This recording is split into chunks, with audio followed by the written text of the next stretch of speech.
कोल्हापुरात खासगी बसवर दरोडा टाकण्यात आलाय आणि 1 कोटीचे दागिने लंपास करण्यात आलेत।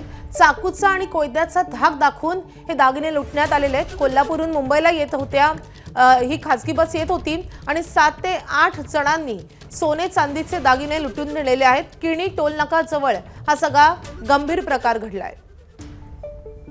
7 ते 8 जणांच्या टोळक्यानं या कोल्हापुरातल्या खासगी बसवर दरोडा टाकलेला आहे।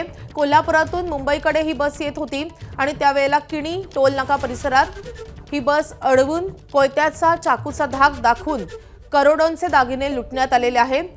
कोल्हापुरात खासगी बसवर हा दरोडा टाकण्यात आलेला आहे। आपण पाहतोय दृश्यांमध्ये अशोक नावाची ही बस आहे, खासगी बस आहे आणि या खासगी बसवर दरोडा टाकण्यात आलेला आहे आणि कोयत्याचा धाक दाखवून 1 कोटी रुपयाचे दागिने लंपास करण्यात आले।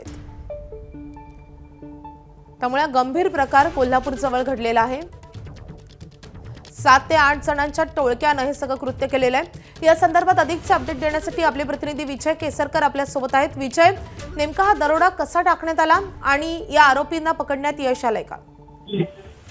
खरं तर काल रात्री कोल्हापुरातून बस निघाली होती आणि त्यावेळी साधारण 12 वाजण्याच्या सुमारास हा सगळा प्रकार आहे तो घडलेला आहे। किणी टोल नाक्याच्या आसपास ही सगळी घटना घडली। 7 ते 8 जण या बसमध्ये चढले आणि त्यांनी प्रवाशांचे दागिने आहेत ते या ठिकाणी घेतले। एकूण जर आपण बघितलं तर जवळपास 1.25 कोटीपर्यंत ही सगळी रक्कम आहे ती जाताना आपल्याला पाहायला मिळते आणि पेठ वडगावची पोलीस आहेत ते या सगळ्याचा तपास या ठिकाणी करताना पाहायला मिळतो। मात्र एक दरोडा दाखवून महामार्गावर बस लुटण्याचा प्रकार आहे तो घडलेला आहे। लवकरच पोलिसांच्या एबीपी माझा, उघडा डोळे बघा नीट।